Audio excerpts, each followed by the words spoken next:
Claro. Ahí está. Cierro la válvula de admisión ahí recién, ¿qué cosa? Cuantifico cuánto de aire o de mezcla tengo dentro del cilindro.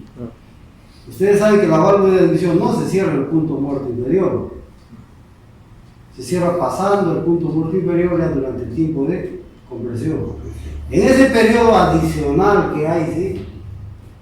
Entre el cierre de la válvula y el punto muerto inferior, ¿qué cosa? Va a haber una inercia de movimiento del flujo del aire que ha tenido debido a que el pistón está descendiendo, que va a ser un sobrellenado dinámico que se llama. Ahí yo aprovecho.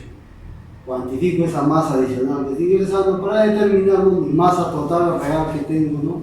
Dentro del cilindro, en este caso, ya sea de aire o de mezcla. ¿De acuerdo? Entonces, ok, tengo esa masa, ¿no?, real durante el proceso de admisión, cuantificado o determinado hasta el cierre de la válvula de admisión. ¿Con qué lo comparo? Si eso es lo real, lo tengo que comparar con algo, ¿no? ¿Con qué lo comparo? ¿No ven?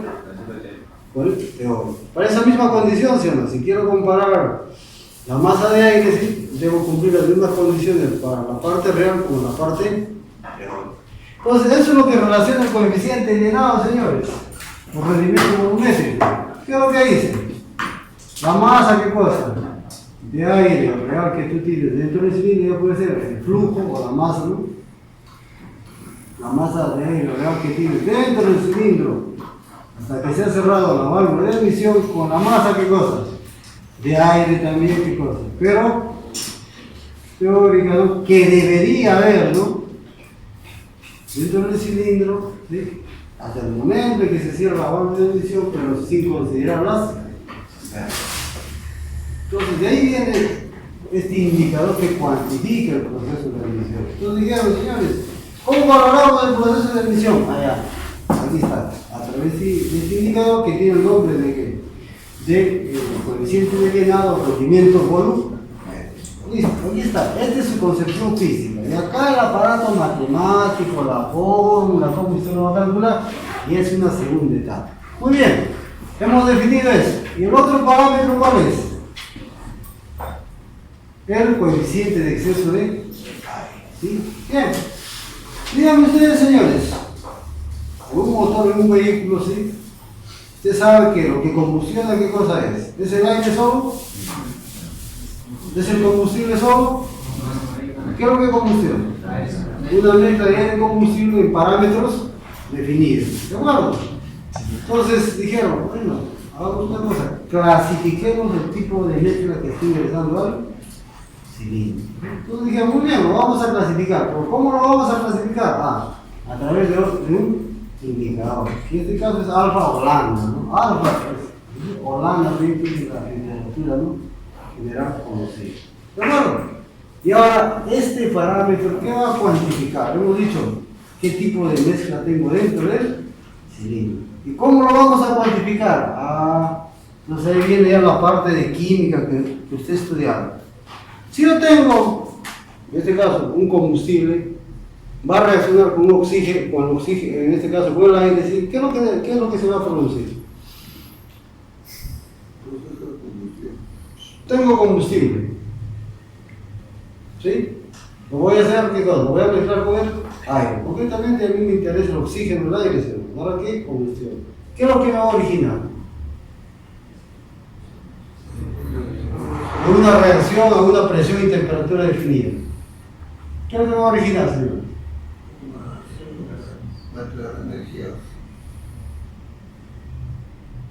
Es un proceso de combustión. A ver, usted tiene que ver, para que sea un proceso, tiene combustible, ¿sí?, y tiene el aire. ¿Qué es lo que se origina?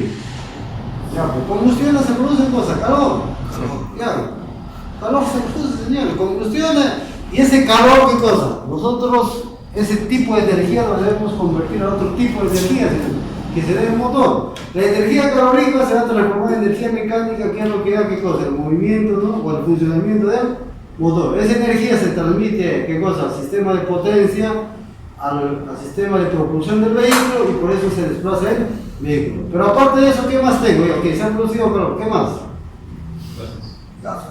Los gases remanentes, o sea, ha combustionado algo y queda, ¿qué? Los residuos de un proceso de combustión. ¿De acuerdo? Entonces, fíjense, señores, Pero para que se dé ese proceso de combustión, ¿sí? Ustedes mismos han mencionado, necesita una cantidad definida, ¿qué cosa? De combustible con aire, ¿sí? Entonces, acá en la parte inferior, para cuantificar el tipo de mezcla que tengo, va a ir ¿qué cosa? Va a ir, ¿no?, el proceso para una combustión estequiométrica, ¿sí? ¿Eso qué quiere decir? Que si 1 kilogramo de combustible, ¿cuánto estequiométricamente necesita para qué cosa? Para que forme la mezcla ahí, combustión. Entonces, para los combustibles líquidos, ¿no?, en este caso, cuando estoy hablando de kilogramos, ¿sí?, yo digo, en este caso, para la gasolina como combustible, digo, 1 kilogramo de gasolina, ¿cuánto estequiométricamente necesita de aire para que combustione? Entonces es aproximadamente 14.7.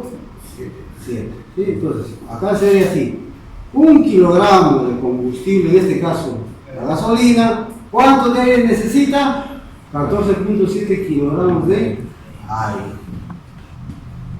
¿Sí? Ese es para que combustione estequiométricamente. ¿De acuerdo? Bien. Yo en la parte inferior pongo esta dependencia. Digo, para 1 kilogramo, para que combustione estequiométricamente necesito ¿qué cosa? 14.7 kilogramos de aire. Bien. Y arriba, ¿qué habrá? Durante el proceso de explotación del motor, pues habrá diferentes combinaciones, ¿qué cosa? De aire combustible, ¿cierto? Entonces yo voy a decir, mira, vamos a suponer que yo tenga 13. ¿13 qué cosa? Igual, la misma condición. Para 1 kilogramo de combustible, en un momento del proceso de explotación del motor, ¿sí?, hay 13 kilogramos de aire. Pues para evitar estar poniendo esta dependencia directamente lo hacemos porque se avance. Ahí está. Muy bien.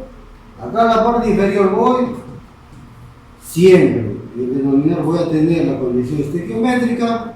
Durante el proceso de explotación del motor me puede dar esto de aquí, ¿sí?, la estequiométrica. Y al último, señores, la última variante que ustedes pueden deducir, ¿sí? Si aquí tenemos el menor, aquí nos falta ¿qué cosa? Un valor mayor que este, ¿sí? Vamos a 17.3. Entonces, gracias a estas 3 variantes, veo que un proceso de explotación del motor, ¿sí?, que se está dando no sé qué cosa, diferentes condiciones de explotación con diferentes tipos de mezcla. ¿De acuerdo? ¿Esto cuánto da, señores? Esto da 1. ¿Esto da cuánto? Vale, a ver, señores, 0.88, 1 de abajo, 1.1, ¿cuánto? Pone 18. Bien. Ahora díganme, en la parte de arriba, ¿qué es lo que ha habido de exceso? ¿Aire o combustible? Aquí. ¿Qué ha habido de exceso? ¿Combustible o aire? Combustible. ¿Por qué? Porque para 1 kilogramo solo tengo ¿cuánto? 3. ¿Y yo cuánto necesito? 14. Entonces hay exceso de combustible. Entonces, aquí hay exceso. Aquí es 1 a 1, es estequiométrico. Aquí, ¿qué hay de exceso? ¿Aire o combustible? Aire. Yo solo necesito 14, pero tengo ¿cuánto? 17. Entonces, como aquí hay exceso de combustible, a esta mezcla se le llama la mezcla. Esta es la mezcla, ¿qué cosa? Estequiométrica. Y esta es la mezcla. Por. Ojo, a este coeficiente se le conoce como el coeficiente de exceso de aire. Está cuantificando el exceso de aire. Hay otro indicador, ¿sí?, opuesto a este que cuantifica el exceso de combustible. Ahí sí es lo que mencionó su compañero. Cuando son menores que la unidad, ¿qué cosa? Son mezcla, ¿qué cosa? Pobre. Y cuando son mayores que la unidad, es mezcla, es su opuesto. El otro sería así, que es el radio de equivalencia, así que sería a la inversa de mano. ¿Qué cuantifica qué cosa? El exceso de combustible. Pero se está cuantificando qué cosa? El exceso de aire, que es el término más conocido. En la literatura normal vas a encontrar alfa holanda, que es su terminología. Pero hay algunos libros, normalmente libros en inglés, que trabajan con este coeficiente. ¿Sí? radio de equivalencia que se da. Pero es el opuesto del coeficiente de exceso de aire. Solo son opuestos, nada más. ¿Quedó claro, señores? Bien, entonces nosotros, en el experimento que vamos a hacer debido a las condiciones que posteriormente les voy a explicar, vamos a ver cómo va variando qué cosa. Este parámetro es el coeficiente inclinado al rendimiento volumétrico, o este otro sí que es el coeficiente de exceso de aire. Yo voy a ver la variación de estos parámetros para cuantificar qué cosa, el proceso de admisión. Yo quiero saber si mi proceso de admisión, ¿sí?, se está realizando eficientemente, ¿sí?, y más adelante, gracias a ese proceso de admisión, voy a poder qué cosa, cuantificar la performance del motor y las emisiones que tengo. Pero por ahora estamos empezando por solo cuantificar estos dos parámetros, ¿sí?, o dos indicadores del proceso de admisión. ¿Quedó claro, señores? Muy bien, ya sabemos la definición desde el punto de vista físico. El aparato matemático no es complejo, señores, pero nosotros analizamos la parte física hasta este momento, ¿no?, para ver, ¿no?, más adelante, ya en la parte teórica, ustedes van a detallar los parámetros que influyen, ¿no?, al coeficiente lineal y cómo el coeficiente de exceso de aire se va a comportar. Bien, ya tenemos esta definición, ahora nosotros queremos saber su variación. Y ahorita se preguntará, ¿y para qué condiciones de explotación del motor o del vehículo voy a analizar esta variación? Pues nosotros vamos a hacer dos características de explotación del motor del total de 7 que hay. Dos de ellas vamos a coger. Una de ellas, ¿sí?, va a ser, usted simula, los que tienen vehículo, los que han visto, ¿sí?, o movemos en medios de transporte, ¿sí?, cuando mi vehículo, ¿qué cosa?, va a una velocidad, ¿qué cosa?, constante. Vamos a ver que yo quiero, en este caso el conductor, yo lo lleva a 70 kilómetros por hora. ¿Sí? Va por la pista, terreno plano. Bueno, ahí encuentra una pendiente, ¿no?, está subiendo una pendiente, pero su condición, ¿qué cosa es? Que debe mantener su velocidad constante. ¿Sí? Esta es su condición, su velocidad constante. Y si sigue subiendo la pendiente, ¿sí?, debe mantener su velocidad, ¿qué cosa? Constante. Usted dirá, bueno, en los vehículos yo veo que hay, ¿qué cosa?, un componente, un mecanismo que es la caja de cambios, ¿no?, que va regulando, ¿qué cosa?, en este caso la velocidad con la fuerza o el torque del vehículo. Pero para nuestro caso, ¿sí?, si este vehículo está con el cambio número 3, ¿sí?, la secuencia de 5 que puede tener, ¿sí?, todo el tiempo ese cambio se debe mantener, ¿sí?, ese cambio se mantiene. Y mi otra condición, ¿cuál es? Que mi velocidad todo el tiempo se mantenga constante. ¿Sí? Cuando un vehículo de un terreno plano pasa una pendiente, ¿qué es lo que sucede por lógica con la velocidad del vehículo? Tiende a disminuir, pero mi condición es que no disminuya, sino que se mantenga constante. ¿Qué es lo que hace el conductor? ¿Sí? ¿O qué es lo que haría usted para que se mantenga esa velocidad si está subiendo una pendiente y usted sabe que va a decaer la velocidad del vehículo, pero ojo, el cambio usted no lo toca, se mantiene en esa velocidad? ¿Qué es lo que usted hace? ¿O qué es lo que haría el conductor? Presiona sobre el acelerador, presiona sobre el acelerador y hace que esa velocidad no se mantenga constante. Si usted sigue subiendo la pendiente le exige más energía, o sea, le va a quitar más energía al motor, por ende, la velocidad va a tender a disminuir. Pero usted, ¿qué hace todavía? Si tiene opción de presionar el acelerador, presiona y mantiene esta velocidad. ¿Sí? Esta condición de explotación nosotros lo vamos a simular en el banco de prueba que tenemos. Entonces, como ustedes están viendo aquí, ¿qué cosa? La velocidad, o sea, la frecuencia de rotación del motor, que son proporcionales, ¿sí?, se mantiene, ¿qué cosa? Con 70, que es proporcional a la frecuencia de rotación del motor. Se ha mantenido constante. Pero, ¿qué ha sucedido para que yo mantenga esta velocidad constante, señores, cuando ha ido variando la condición externa de explotación del vehículo o del motor? ¿Qué ha sucedido con el pedal del acelerador? Ha ido variando, ¿sí? Aquí está en una posición definida, como aquí hay más energía que está consumiendo el motor, he presionado más el acelerador para que me mantenga esta velocidad constante. Entonces, eso de ahí para mí me va a representar que el suministro de combustible por ciclo se mantiene, ¿qué cosa? Va Ya, variable, ¿por qué? Porque está variando la posición del acelerador, ¿sí? Al subir la pendiente. ¿De acuerdo? Esa es una condición de explotación. Esta condición de explotación, o estas características, se llama la característica de carga. Carga. Una característica de carga, ¿qué cosa es? Cuando la frecuencia de rotación del motor se mantiene constante y el suministro de combustible por ciclo está variando. Cuando usted cambia la posición del acelerador, lo que usted está suministrando por ciclo está variando. ¿Sí?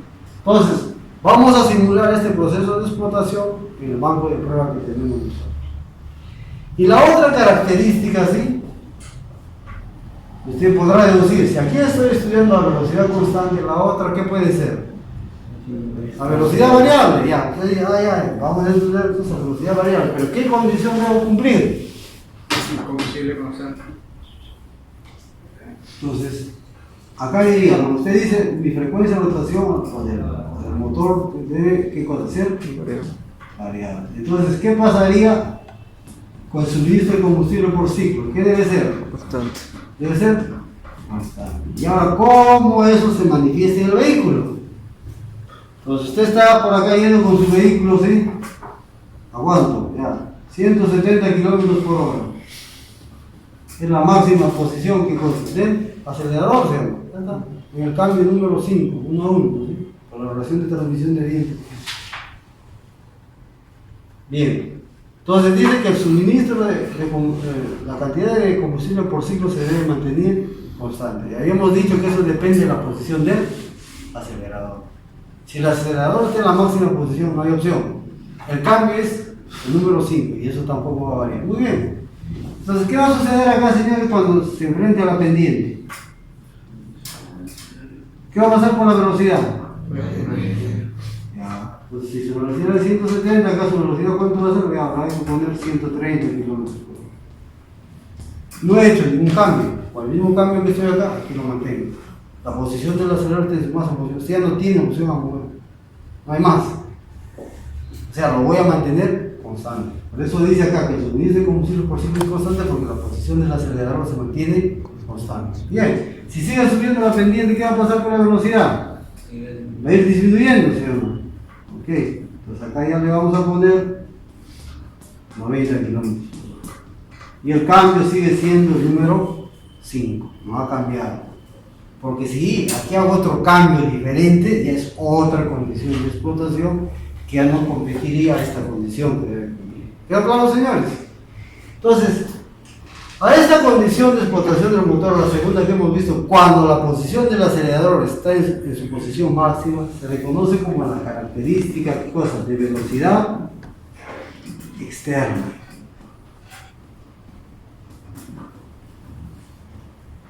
¿Por qué? Externa, ¿por qué? Porque la posición del acelerador está en su máxima posición. Y usted dirá, pero ojo, ¿qué pasa si la posición del acelerador se mantiene constante a una condición diferente a la máxima? ¿Será posible y que obtenga esta misma característica? Pero que todo el tiempo esa posición diferente a la máxima se mantenga constante, ¿obtendría esta característica? Esto les había dicho que se está dando cuando la posición del acelerador está en su máxima posición, pero esa posición del acelerador todo este tiempo se ha mantenido constante, no ha variado. Lo que ha variado es la frecuencia de rotación. ¿Qué pasa si yo me doy una posición del acelerador 50%? ¿Sí? Voy a hacer esta misma condición, ¿sí? Que la posición del acelerador no va a cambiar, solo 50, cada 50 y el 50. Puedo obtener esto mismo. Pero esa característica de velocidad ya no se llama externa, sino se llama ¿qué cosa? Característica de velocidad, ¿qué cosa? Parcial. ¿Por qué? Porque la condición no es la condición máxima de posición del acelerador que se mantiene constante. Entonces, en nuestro caso en el laboratorio vamos a realizar esto de acá. Características de velocidades parciales, donde la posición del acelerador se va a mantener constante porque eso es lo que la condición requiere, pero va a ser diferente a la posición máxima. ¿Quedó claro, señores? Entonces, esto es lo que vamos a realizar. Hemos definido los parámetros que vamos a cuantificar tenemos las dos condiciones de explotación por las cuales no voy a simular en el dinamo. ¿Quedó claro, señores? Muy bien. Entonces pónganse maniles y vamos a realizar la parte experimental. Este que está en la parte de atrás va a simular ¿qué cosa? A lo que es las condiciones de explotación, no sea la pista o la pendiente. Este es un dinamo, es del tipo eléctrico. Entonces aquí tengo mi motor. Si yo desconecto este consumidor de energía al motor, cuando usted presione el acelerador, que es esta posición de acá que está ligada a la mariposa, ¿sí? Que acá se cuantifica la posición del acelerador, ¿sí? Que va en el vehículo en la parte inferior, ¿sí? Este es el que va a determinar la posición del acelerador. En nuestro caso, para un motor encendido por chispa, la posición de la mariposa, la apertura de la mariposa. ¿Sí? Entonces, si usted desconectara este de acá, solo tuviera el motor, conforme va incrementando, o sea, va aperturando más la mariposa o presionando más el acelerador, ¿qué es lo que va a pasar? El motor va a aumentar su frecuencia de rotación, ¿sí? En vacío se le llama. No hay un ente que consuma su energía, ¿sí?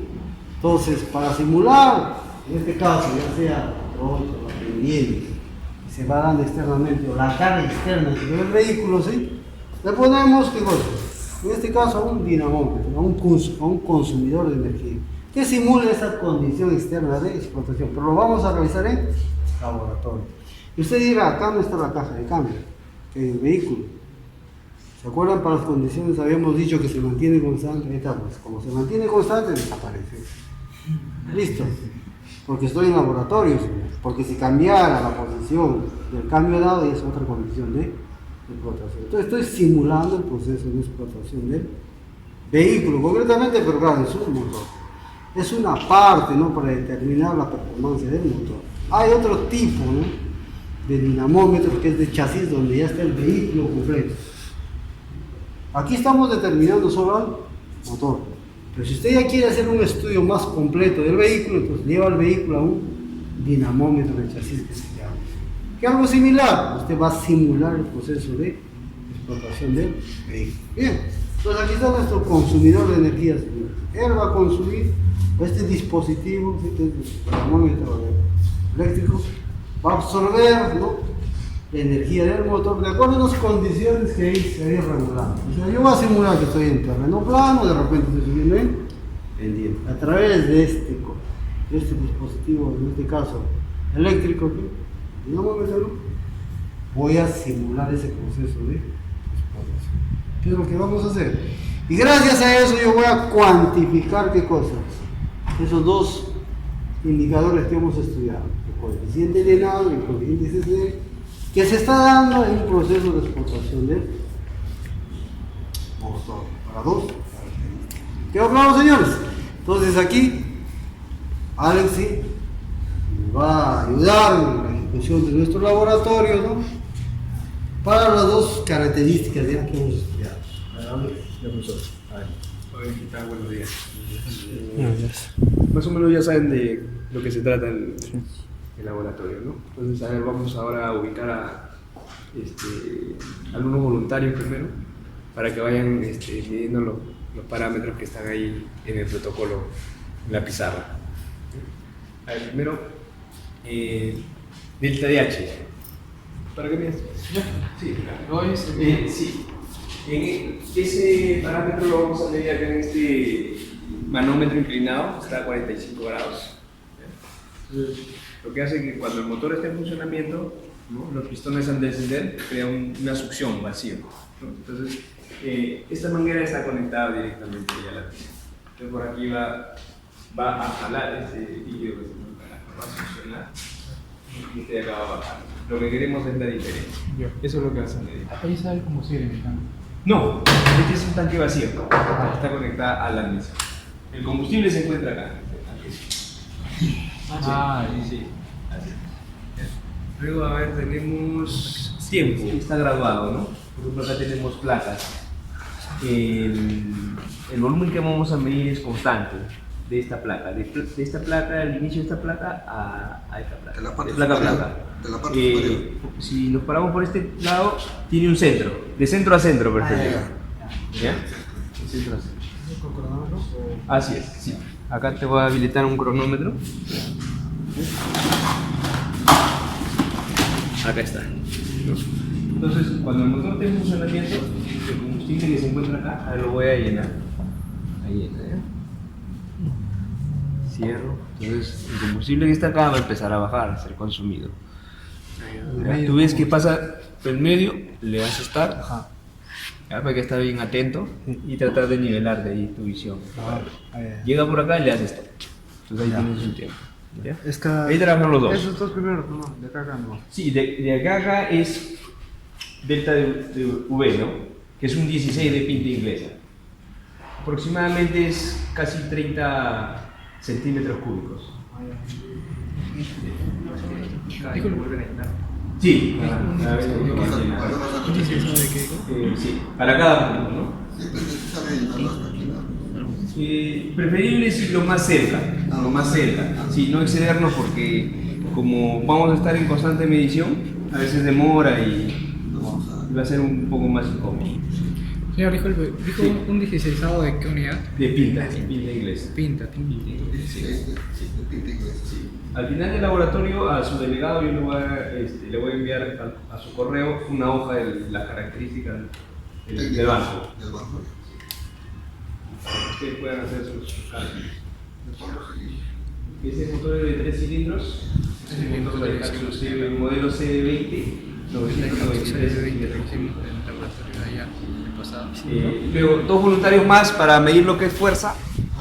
Perdón, este generador es basculante.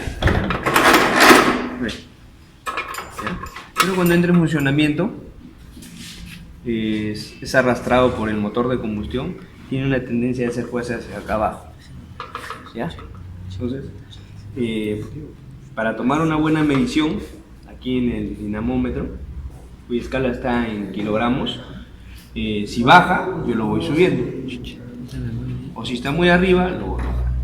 El tema es que una vez que estén nivelados, recién tomo la medición. ¿Ya? Eso se encargan ustedes dos. Luego tenemos temperatura de entrada y temperatura de salida del líquido refrigerado. Acá. Esta es temperatura de salida y esta es temperatura de entrada. En grados centígrados. Tú sí acá vas a estar más pendiente porque acá tenemos 90, ¿no? A los 94 grados este ventilador se tiene que encender automáticamente. Si no se encendiera me avisa, que si no el motor puede recalentar. ¿Ya? También vamos a empezar los ensayos cuando esto llegue a su temperatura de funcionamiento. Cuando se enciende el ventilador ya sabemos que ya está caliente el motor, entonces ahí recién vamos a empezar a hacerlo. En este caso, la posición de la válvula mariposa, la posición del acelerador lo voy a colocar hasta. Vamos a trabajar al 50%. Es decir, la válvula mariposa va a estar abierta al 50%. Y las velocidades que son las que están ahí, desde 3000 a 2200 RPM. Te faltó temperatura de aceite. Y también, de paso, vas a estar pendiente en lo que es acá la presión de aceite. Que no baje de 15 psi. Si bajara, a ver, aquí estamos 50, 40, 30, 20. Más o menos, si bajara de acá, ya es peligroso. Me pasa la voz. ¿Sí? Hay que estar pendiente. No es la temperatura de aceite. Jóvenes, hay que procurar no apoyarse en el vaso. Ya hay participación en movimiento, que están a alta temperatura, por ejemplo acá. Ya. Este descarte, cuando esté en funcionamiento esto se calienta. ¿Ya? Hay que evitar accidentes. Procurar no pararse en el medio, hay un acoplamiento. Simplemente para evitar cualquier accidente que podría pasar. El motor es igual que en la moto de Es el mismo modelo. ¿Te tocó desarmar la línea? Sí. Sí, es idéntico al motor. El descanso se ve bien.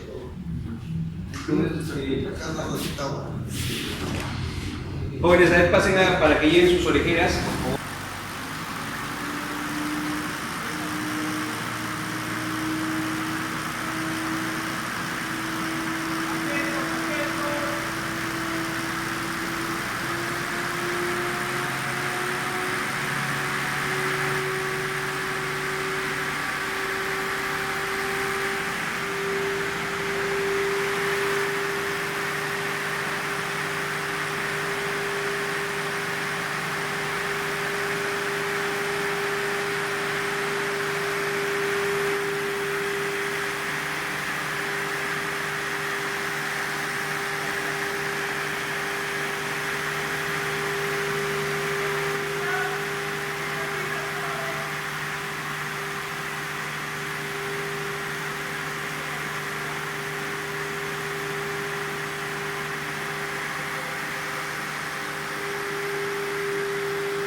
Bien. Entonces, señores, hemos visto qué cosa. Hemos estudiado, hemos hecho la parte experimental, ¿qué cosa? De las características de velocidad parcial para dos posiciones de la mariposa. Y hemos visto dos características de carga para dos frecuencias de rotaciones constantes, ¿sí? Entonces, señores, en un gráfico, ¿sí?, se va a presentar lo que corresponde a la característica de velocidad parcial. En el eje horizontal, ¿qué va, señores, cuando es una característica de velocidad? La frecuencia de rotación que está variando. Y en el eje vertical estudiamos qué cosa, los dos parámetros. Al lado izquierdo va a estar el coeficiente llenado y al lado derecho va a estar el coeficiente de exceso de aire. ¿Sí? En total, ¿cuántas gráficas deben haber, señores? 4. Porque tenemos 2 del coeficiente llenado y 2 del coeficiente de exceso de aire para la característica de velocidad parcial. ¿De acuerdo? Aquí hay 4 gráficos para las dos condiciones que hemos estudiado. ¿De acuerdo? Para la característica de carga igual, ¿cuántos gráficos debe haber? 4. Porque hemos hecho a 2000, a 2200 de frecuencia de rotación constante. Al lado izquierdo va el coeficiente de llenado y al lado derecho va el ¿qué cosa? El coeficiente de exceso de aire. ¿De acuerdo, señores? Muy bien. En el eje horizontal, ¿qué va a haber, señores? En el eje horizontal, cuando se grafica una característica de carga así, puede ir o el torque, por la potencia efectiva o la presión media efectiva. En el caso de ustedes va a ir el torque. ¿De acuerdo? En el eje horizontal usted va a tener la variación del torque. ¿Quedó claro, señores?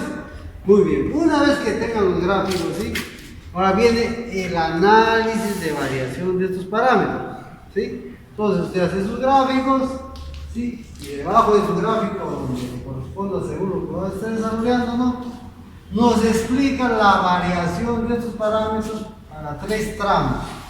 Acá usted tiene una frecuencia de rotación, ¿qué cosa? Mínima y una frecuencia de rotación máxima. Esto lo divide entre 3 partes, ¿sí? Entonces dice, del tramo a tal tramo está sucediendo esto por el coeficiente de llenado y el arco. Para eso ya le ha puesto un título a esta figura, no, figura, va a ser qué cosa, variación del coeficiente de llenado y el coeficiente de exceso en función de cosas, de la frecuencia de rotación. Entonces usted analiza esto en 3 tramos. El primer tramo lo tome, lo divide en forma y dirá, en el tramo, del tramo A hasta el tramo Z, por ejemplo, el coeficiente de llenado tiene esta tendencia, el coeficiente de exceso de aire tiene esta tendencia, ¿sí? Y tendrá que explicar a qué se debe, por lo menos una idea, ¿no?, a qué condiciones, a qué causas se está dando esa variación. Y así sucesivamente. Entonces al final usted va a tener qué cosas, se puede decir 3 intervalos en los cuales se realiza la variación de estos parámetros. ¿De acuerdo? Lo mismo debe hacer con la característica de carga. Se tiene la variación y divide qué cosa, el torque en 3 intervalos. Usted dirá, este torque, ¿sí?, lo dirá a bajas, a medianas o altas, ¿no?, o altos valores de torque está sucediendo, ¿no?, esto. Ahora, cada uno de los tramos que se tiene que atacar debe estar explicado. No solo es suficiente con la figura que tenga ahí, sino usted tiene que detallar estas tendencias. No me va a decir si crece y decrece, eso no está diciendo nada, sino una idea de que por qué se está dando ese crecimiento o ese decrecimiento de esa variación de parámetros. ¿Quedó claro, señores? Entonces acá la explicación, señores, no va a ser más de cuántas, o sea, de cuántas filas de explicación máximo será, pues en 15 como máximo, no hay más, aquí también, en 15, ¿no? ¿Qué es usted que no la variación de los parámetros? Vamos, no hay más, es concreto y específico. Ahora, si usted requiere un poquito más, no hay ningún problema, pero no le extienda demasiado. No va a haber más, de donde usted saque información. ¿Quedó claro, señores? Ojo, entonces, la parte teórica, su marco teórico, máximo 3 hojas. Listo, no me complemente, no. 3 hojas de marco teórico, lo esencial, lo que le va a servir a usted para explicar de repente esto de aquí. Eso es lo que se hace. Cuando uno explica un gráfico, el marco teórico está ligado a esto que le va a ayudar a explicar. Bueno, con 3 hojas es suficiente. ¿Quedó claro, señores? Muy bien, entonces la siguiente clase, máximo, el último alumno que ingresa a 10, 8 y 10. 8 y 10 recojo los trabajos. En caso usted, de que no llegue usted a las 8 y 10, llega usted a 8 y 15 y ya no tiene opción a que sustente su trabajo. ¿Quedó claro, señores? Para que todos por igual. Ojo, el hecho de que usted haya hecho la parte experimental no quiere decir que usted tenga un nota. Hasta ahora su nota es 0. Así. Ha participado en el proceso como cualquier otro alumno que puede venir invitado a hacer, ok, usted tiene la parte. Ahora hay que plasmarlo en el análisis. Cuando usted venga y sustente, ahí le vamos a colocar la nota que le corresponde. O sea, por estar aquí, acompañarnos, usted no tiene nota. Le ha servido para adquirir el conocimiento necesario para sustentar su trabajo. ¿Quedó claro, señores? 8 y 10 como máximo. 8 y 10, señores, yo voy y digo, señores, entreguen su trabajo. Listo. El que vino después, que no sé qué, que estaba imprimiendo, que la señora no le hizo. A todos por igual, señores. Otro alumno se queda, que se olvidó de no se ve, que a ver si le habían preguntado y recién viendo. Todos por igual. ¿Quedó claro, señores? El siguiente viernes, ustedes sustentan 2 trabajos. El primero, que era, ¿no?, de lo que es parámetros, que era apertura de válvulas, ¿sí? Determinación del grado de relación de compresión, ¿sí? Y ahí, el diagrama de apertura de válvulas está incluido, ¿no?, la apertura de las 2 válvulas. Entonces, a 8 y 10 empezamos. Acá usted tiene sol, tiene alfa, que tiene. ¿Qué título le pondré usted?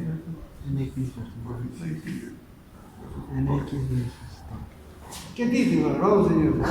¿Qué título le va a poner? Verso. Verso no. ¿Usted qué está viendo? ¿La variación o? ¿Variación de qué cosa? Del coeficiente de alfa, que ya le pone NB y alfa, ¿en función de qué? En función de todo. Como el gráfico ya te va a dar aquí al costado de su pequeña, pero esas 2 condiciones ya no es necesario que lo presentes acá.